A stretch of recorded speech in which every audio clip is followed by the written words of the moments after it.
Kaya po nga adlaw dito ta sa sitio o Purok 11 sa Lurayan o sa sitio Mabuhay sa Syudad sa Malaybalay aron lagi sa pagsuta niadto panawagan sa mga residente sa mga lugar kalagot sa ilag hanging bridge o kanang tulay nga naa sa Mabuhay paingon po sa may panamukan.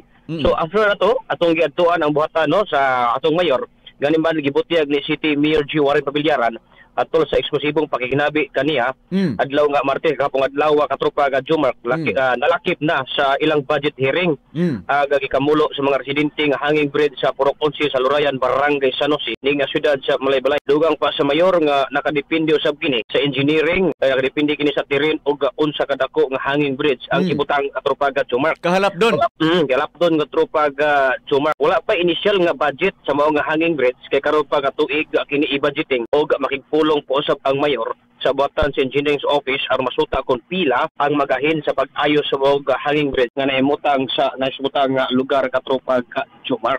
Okay, katropan Jonathan, sa imong banabana pila ka pamilya ang magkapahimulos anang tulayan diha katropan Jonathan sa imong banabana lang.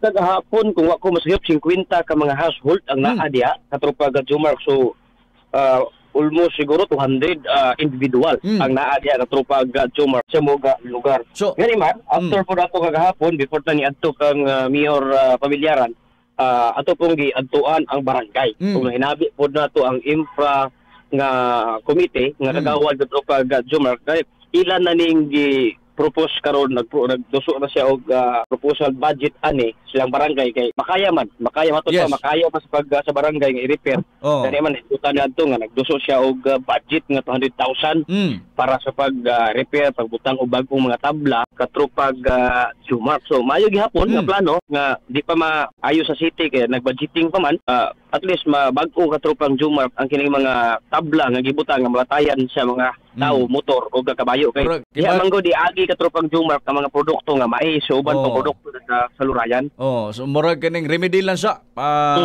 temporary. Di magani dili magani temporaring dayon eh.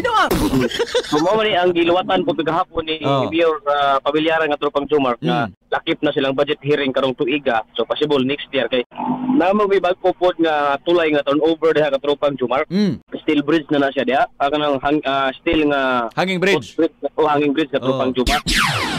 Yes, diya na turnover. So hopefully by next year katropang Jomar matubag no ang mga panawagan sa katawan di sa nasangpit nga lugar kahapon lagi sa pag tuki-tuki dito kagahapon sa mga sitio o sa mga purok katropang Jomar kay subida man kita dito nga backlight og 2.5 kilometers kung manabanaw na to. Nagi kabayo nga hagbong diha kay nabulasot nagkarga og mga sinakong mais katropang Jomar. Kagahapon po natugyo na saksihan dito nga paglatay sa kabayo katropang Jomar kargado og mais gikuhaan og usa ka sako gipas-an sa nagdalas kabayo.